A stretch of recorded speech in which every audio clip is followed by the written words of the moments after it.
नमस्कार दोस्तों, स्वागत है आपका आपके यूट्यूब चैनल पर। दोस्तों, आज हम लेकर आए हैं आपके लिए इंग्लिश लिटरेचर का एक बेहद ही महत्वपूर्ण टॉपिक, प्राइड एंड प्रेजुडिस। दोस्तों, यह जो टॉपिक है यह हमारे वर्ग एक के लिए बहुत ज़्यादा इम्पोर्टेंट है और लगातार हम इसके जो पहले वीडियोस हैं उसमें 1 से लेकर 60 तक प्रश्नों को हल कर चुके हैं। दोस्तों, इस वीडियो में आज से हम आगे के प्रश्नों को हल करेंगे, तो दोस्तों अंत तक जरूर बने रहें। आइए शुरू करते हैं आज का हमारा पहला प्रश्न। आज का पहला प्रश्न है हमारा, what is Elizabeth initial opening of Mr Darcy. Elizabeth की डार्सी के प्रति प्रारंभिक राय क्या होती है। इसमें प्राथमिक राय पूछा है तो इसके ऑप्शन है दोस्तों, she admires him, she find him proud and unpleasant. Third option है हमारे पास में, she is indifferent to him. Fourth option है, she instantly fall in love with him. तो दोस्तों इस प्रश्न का सही आंसर हो जाएगा option number B, she finds him proud and unpleasant. मतलब उन्हें घमंडी समझती है और क्या समझती है, अप्रिय। प्राउड मतलब होता है घमंडी और अनप्लीसेंट मतलब होता है अप्रिय। तो आप याद रखिएगा। Elizabeth overhears Darcy insulting her, which forms her negative opening. Elizabeth Darcy को उसे अपमानित करते हुए सुनती है, जिससे वह उसके प्रति नकारात्मक सोच बना लेती है। कब करती दोस्तों, तो जब मिस्टर बिंगले मिस्टर डार्सी से कहते हैं कि आप उस लड़की के साथ डांस कीजिए, किस साथ में, एलिजाबेथ के साथ में। तो वह उसे मना कर देता है। क्यों मना करता है और क्या क्या कुछ तो बोलता है कि he tempt me not to me. मतलब आप देख लीजिएगा, इस टाइप का कोई कोटेशन है, मुझे तो याद नहीं है अभी अच्छे से, बट मैं आपके लिए कोटेशन से भी क्वेश्चंस लेके आऊँगी, तो आप याद रखिएगा। आइए बढ़ते हैं अगले प्रश्न की ओर। He not tempt to me. Next question है हमारा, who is Mr Bennet most concerned about marrying off. Mrs Bennet किस बेटी की शादी को लेकर सबसे अधिक चिंतित रहती है। ऑप्शन से जैन, सेकंड ऑप्शन है एलिजाबेथ, तीसरा है लीडिया, चौथा है मेरी। तो दोस्तों इस प्रश्न का सही आंसर है लीडिया। कौन है, लीडिया। क्यों दोस्तों, क्योंकि Mrs Bennet is obsessed with getting her daughters married, especially Lydia, due to her impulsive nature. Mrs Bennet जो होती है अपनी बेटियों की शादी को लेकर अत्यंत ही चिंतित रहती है, खास करके लीडिया को। आइए बढ़ते हैं हमारे अगले क्वेश्चन की ओर। अगला क्वेश्चन है हमारा, what role does Mr Gardiner play in the novel. Mr Gardiner जो होते हैं उनका इस उपन्यास में क्या रोल किया है, यह इस प्रश्न में पूछा गया है, क्या भूमिका है। क्या वह कॉमिक रिलीफ है। Option number 1 comic relief, second option है a supportive uncle to Elizabeth, third है एंटागोनिस्ट और फोर्थ है सर्वेंट। तो दोस्तों वो कौन है, a supportive uncle to Elizabeth, Elizabeth के सहायक मामा हैं। Mr Gardiner is calm intelligent and a good influence on Elizabeth. Mr Gardiner शांत, बुद्धिमान और एलिजाबेथ के सबसे अच्छे मार्गदर्शक हैं। नेक्स्ट क्वेश्चन है हमारा, how does Jain Austin narrate the story. मतलब जैन ऑस्टिन जो है उपन्यास का निर्माण किस प्रकार करती है। पहला ऑप्शन है first person, second person, third person या फिर डायरी फॉर्म। तो वह कैसे करती है, थर्ड पर्सन ऑमनिस्टिशियंट, मतलब वह सर्वज्ञ दृष्टिकोण के साथ में करती है। Austen uses third person narration to provide insight into character minds. Jane Austen उपन्यास का वर्णन जो है वह तीसरे पुरुष में कहानी कहती है, जिसमें पात्रों के मन को दर्शाया जा सके। आइए बढ़ते हैं हमारे नेक्स्ट क्वेश्चन की ओर। नेक्स्ट क्वेश्चन है हमारा, what is Mr Bennett personality like. जो बेनेट है उनकी पर्सनालिटी किस तरह की है इस उपन्यास में। पहला है serious and horse, second option है लेजी एंड केयरनेसलेस, थर्ड है विटी एंड स्कार्टिक्स, चौथा ऑप्शन है इमोशनल एंड ड्रामेटिक। तो दोस्तों वो कैसे हैं, व्यंग्यात्मक और चतुर, मतलब वह विटी हैं और स्कैस्टिक हैं। आइए बढ़ते हैं इसकी व्याख्या की ओर। इसकी व्याख्या है, Mr Bennet is known for her dry wit and expression. Mr Bennet अपने सूखे हास्य और व्यंग के लिए जाने जाते हैं। नेक्स्ट क्वेश्चन है हमारा दोस्तों, what does Pemberley symbolise in the novel. उपन्यास में जो पेम्बरली होता है वह किसका प्रतीक माना गया है। तो यह किसका प्रतीक है दोस्तों, पहला है wealth without pride, second option है डार्सी ट्रू कैरेक्टर, थर्ड है क्लास डिवीज़न और चौथा है सोशल ऑपरेशंस। तो दोस्तों इस प्रश्न का सही आंसर होगा डार्सी ट्रू कैरेक्टर। मतलब उपन्यास में जो पेम्बरली है वहाँ पे कौन रहता था, वहाँ पे डार्सी रहता था, इसलिए उसका क्या बोले, उससे वहाँ का प्रतीक माना गया है। Pemberley represents Darcy, refinement, generosity and stability. Pemberley Darcy की सभ्यता, उदारता और स्थिरता का प्रतीक है। आइए बढ़ते हैं हमारे अगले प्रश्न की ओर। अगला प्रश्न दोस्तों हमारा, what is Caroline Bingley jealous of. Caroline Bingley क्यों किससे ईर्ष्या करती है? किससे करती है दोस्तों? यह करती है एलिजाबेथ से। क्यों करती दोस्तों? इस प्रश्न का सही आंसर होगा Elizabeth Bennet. Caroline envies Elizabeth for gaining Darcy attention. Caroline जो होती है वह क्या करती है? एलिजाबेथ से जलन करती है। क्यों? क्योंकि अब वह डार्सी का ध्यान अपने ऊपर रखना चाहती है। कैरोलिन कौन है? यह मिस्टर जो बिंगले है, यह उसकी बहन है। आइए बढ़ते हैं हमारे अगले प्रश्न की ओर। अगला क्वेश्चन है हमारा, how does Darcy prove his love to Elizabeth. वह कैसे अपने प्रेम को सिद्ध करता है? Prove him to how does Darcy prove his love to Elizabeth. Darcy Elizabeth से अपने प्रेम को कैसे सिद्ध करते हैं? By writing poems. Second option है by helping her family during Lydia scandal. जब वो किस साथ में भाग जाती है? विक्रम के साथ में भाग जाती है तब। थर्ड ऑप्शन है बाय प्रपोजिंग मल्टीपल टाइम्स, बार बार प्रस्ताव देके। और फोर्थ ऑप्शन है बाय गिफ्टिंग ज्वेलरी, आभूषण या उपहार देके।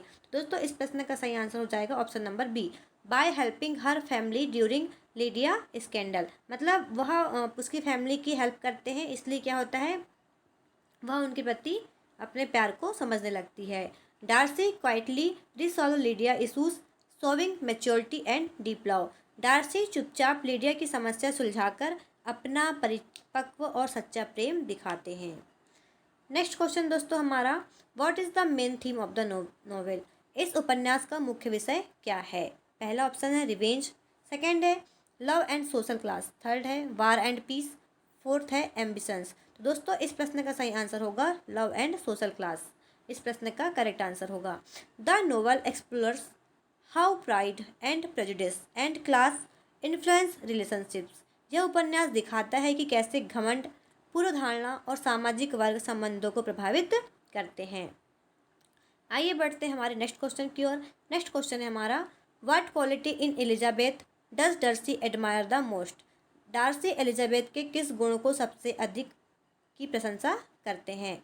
फर्स्ट ऑप्शन है हमारे पास में हर वेल्थ, सेकेंड ऑप्शन है हर ओबिडेंस, थर्ड है हर इंटेलिजेंट एंड ऑनेस्टी, और फोर्थ ऑप्शन हमारे पास में हर फैमिली बैकग्राउंड। तो दोस्तों इस प्रश्न का जो करेक्ट आंसर होगा वो क्या होगा, एलिजाबेथ जो होती है डार्सी के गुण को देखती है, उसकी बुद्धिमत्ता और ईमानदारी, हर intelligence and honesty.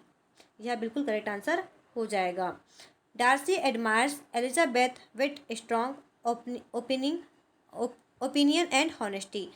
Darcy Elizabeth की बुद्धिमत्ता, दृढ़ विचारों और ईमानदारी की प्रशंसा करते हैं। नेक्स्ट क्वेश्चन दोस्तों हमारा, what does mister Collins primarily boast about. Mister Collins किस बात का मुख्यतः घमंड करते हैं? पहला ऑप्शन है हिज वेल्थ, सेकेंड ऑप्शन है his noble birth, third option है his connection with Lady Catherine de Bourgh, और चौथा है ही गुड लुक्स। तो मिस्टर कॉलिंस को किस बात का घमंड रहता है? इस बात का घमंड रहता है कि वह लेडी कैथरीन से कैसे हैं, उसके संबंध बहुत अच्छे हैं। ऑप्शन नंबर से इस प्रश्न का बिल्कुल करेक्ट आंसर हो जाएगा, his connections with Lady Catherine de Bourgh. Mr Collins is pride to his patroness Lady Catherine and constantly mentions her. Mr Collins को लेडी कैथरीन पर बहुत गर्व है और बार बार उनका नाम लेते हैं। आइए बढ़ते हैं हमारे अगले प्रश्न की ओर। अगला प्रश्न है हमारा, why does Charlotte Lucas agree to marry Mr Collins. First option हमारे पास में she loves him, she wants financial security, third option है हमारे पास में her family focus her and forces her, and fourth option है she wants to upset Elizabeth. तो Charlotte Lucas जो होती है मिस्टर कॉलिंस से अपनी आर्थिक सुरक्षा की लिए क्या करती है, उनसे शादी करती है। सी वांट्स फाइनेंशियल सिक्योरिटी इस प्रश्न का बिल्कुल करेक्ट आंसर हो जाएगा।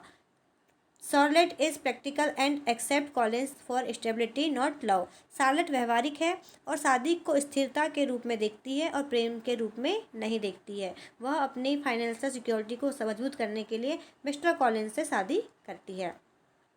आइए बढ़ते हैं हमारे अगले प्रश्न की ओर। अगला प्रश्न है हमारा, who reveals mister Wickham true nature to Elizabeth. Mister Wickham का असली स्वरूप एलिजाबेथ को कौन बताता है? फर्स्ट ऑप्शन है जैन, सेकेंड है मिस्टर डार्सी, थर्ड ऑप्शन है हमारे पास में मिस्टर बेनेट, और फोर्थ है लीडिया। तो कौन बताता है? तो वह बताते हैं मिस्टर डार्सी। कैसे बताते हैं? एक पत्र में, in a letter Mr Darcy. Mr Darcy writes a letter exposing Wickham lies and character. Darcy एक पत्र में विकम की सच्चाई एलिजाबेथ को बताते हैं, जिसके बाद से उसकी सहानुभूति कैसी होती है? डार्सी के प्रति बढ़ जाती है। आइए बढ़ते हैं हमारे अगले प्रश्न की ओर। अगला प्रश्न है हमारा, how does Jane react to Bingley leaving abruptly. Bingley के अचानक चले जाने पर जैन कैसी प्रतिक्रिया देती है? She becomes bitter. Second option है हमारे पास में, she shows quiet sadness. Third option है she seeks revenge. And fourth option है सी फॉरगेट हिम क्विकली। वह कटु हो जाती है, वह चुपचाप दुख जताती है। थर्ड ऑप्शन है वह बदला लेना चाहती है या उसे भूल जाती है। तो इस प्रश्न का सही आंसर होगा दोस्तों, वह चुपचाप दुख जताती है। सी साउस क्वाइट सैडनेस इस प्रश्न का बिल्कुल करेक्ट आंसर हो जाएगा। Jane hides her feelings and remains graceful despite heartbreak. Jane अपने दिल के दर्द को छुपाकर गरिमा बनाए रखती है। नेक्स्ट क्वेश्चन दोस्तों हमारा, जॉर्जिया डार्सी और मिस्टर डार्सी में क्या संबंध है? What is the relationship between Georgia Darcy and mister Darcy. तो कैसे हैं दोस्तों? वह बहन भाई हैं, क्या कजन्स है, हस्बैंड वाइफ है, ब्रदर सिस्टर है या फिर अंकल नाइस है? तो दोस्तों वह कैसे हैं? ब्रदर और सिस्टर हैं, भाई बहन का उनके बीच में रिश्ता है। Georgiana is Darcy younger sister and he is very protective of her. Georgian होती है वह डार्सी की छोटी बहन होती है और वह डार्सी पर बहुत अधिक ध्यान देती है। आइए बढ़ते हैं हमारे अगले प्रश्न की ओर। अगला प्रश्न है हमारा, what lessons does Elizabeth learn by the end of the novel. उपन्यास जब खत्म होता है तो उससे एलिजाबेथ क्या सबक सीखती है? इस प्रश्न में पूछा गया है। क्वेश्चन है, इसके ऑप्शन है दोस्तों, that appearance can be deceiving. Third है, सेकेंड है the wealth is not most important. Third option है हमारे पास में that love always fades. Fourth option है the family always comes first. तो इस प्रश्न का सही आंसर है that appearance can be deceiving. तो वह जो होती है वह दिखावे का भ्रामक हो सकता है। उपन्यास के अंत में एलिजाबेथ यह सबक सीखती है। Elizabeth realise her judgements were flawed due to pride and prejudice. Elizabeth समझती है कि उसका पूर्व में ही किसी के बारे में घृणा मतलब आकलन कर लेना यह कैसा है? गलत है, और घमंड के कारण यह गलत था। नेक्स्ट क्वेश्चन दोस्तों हमारा, what kind of marriage is portrayed between mister and Mrs Bennett. Mister और मिसेस बेनेट के बीच किस प्रकार की शादी दिखाई गई है? पहला ऑप्शन है ideal and loving. Second option है रिस्पेक्टफुल एंड स्ट्रॉन्ग। थर्ड है डिसकनेक्टेड एंड मिसमैच्ड। और फोर्थ ऑप्शन है सीक्रेट एंड स्कॉर्डलेस। तो दोस्तों इस प्रश्न का सही आंसर हो जाएगा डिसकनेक्टेड एंड मिसमैच्ड, असमंजस और असंबंधित। Mr Bennet is sarcastic and detached while Mr Bennet is talkative and nervous. Mr Bennet व्यंग्यात्मक है और मिसेस बेनेट बहुत बातूनी और बेचैन रहती है। आइए बढ़ते हैं हमारे अगले प्रश्न की ओर। अगला प्रश्न है हमारा, who influences mister Bingley to distance himself for Jane. Mister Bingley को जैन से दूर करने में किसका प्रभाव होता है? पहला ऑप्शन है मिस्टर डार्सी। सेकेंड ऑप्शन है हमारे पास में कैरोलिन बिंगले। थर्ड ऑप्शन है मिस्टर कॉलिंस और फोर्थ ऑप्शन है मिस्टर गार्डनियर। तो किसका होता है? तो यह होता है मिस्टर डार्सी का होता है। Darcy believes Jane does not truly love Bingley and misguides him though later regrets him it। Darcy को लगता है कि जैन बिंगले से वह प्रेम नहीं करती है, इसलिए वह उसे रोकता है। नेक्स्ट क्वेश्चन दोस्तों हमारा, why is Lady Catherine obsessed to Elizabeth. Lady Catherine Elizabeth से क्यों विरोध करती है? इसके ऑप्शंस हैं बिकॉज एलिजाबेथ इज़ पुअर, क्योंकि एलिजाबेथ गरीब है। सेकेंड ऑप्शन है बिकॉज सी इज़ प्राउड, क्योंकि वह घमंडी है। थर्ड ऑप्शन है हमारे पास में because she hears remorse about Elizabeth marrying Darcy, क्योंकि उसे डार्सी से एलिजाबेथ की शादी की अफवाहें मिलती है। और फोर्थ ऑप्शन है बिकॉज एलिजाबेथ इंसल्टेड हिम, क्योंकि एलिजाबेथ ने उसका अपमान किया था। तो दोस्तों क्यों मना करती है? Lady Catherine wants Darcy to marry her daughter and is shocked at Elizabeth boldness. Lady Catherine चाहती है कि डार्सी उसकी बेटी से शादी करे और एलिजाबेथ का साहस देखकर वह चौंक जाती है। तो इस प्रश्न का आंसर ऑप्शन नंबर सी हो जाएगा। इसलिए वह क्या करती है, लेडी कैथरीन एलिजाबेथ का विरोध करती है। आज का लास्ट क्वेश्चन दोस्तों हमारा इस वीडियो का, what is the outcome of Lydia scandal. Lydia के कांड का परिणाम क्या होता है। सी इज डिसऑन्ड, मतलब क्या उसे त्याग दिया जाता है। सेकंड ऑप्शन है सी बिकम्स वेल्थी, क्या वह अमीर हो जाती है। थर्ड ऑप्शन है she is forced to marry Wickham, उसकी ज़बरदस्ती विकम से शादी कर दी जाती है। लास्ट ऑप्शन है सी मूव्स अब्रॉड, क्या वह विदेश चली जाती है। तो दोस्तों लीडिया के कांड का परिणाम क्या होता है कि उसकी शादी किससे जाती है, विकम से, वो भी ज़बरदस्ती। Darcy play Wickham to marry Lydia to protect the Bennet family honour. Darcy Wickham को पैसे देता है ताकि वह लीडिया से शादी करे और बेनेट परिवार की इज्जत बच सके। दोस्तों आज का यह हमारे वीडियो का अंतिम प्रश्न था। यदि आपको हमारा चैनल और हमारे वीडियोस पसंद आए हो तो हमारे चैनल को सब्सक्राइब करना ना भूलें और वीडियो को लाइक शेयर करना ना भूलें। बहुत जल्द मिलेंगे अगले वीडियो में आगे के प्रश्नों को लेके। जय हिंद, जय भारत।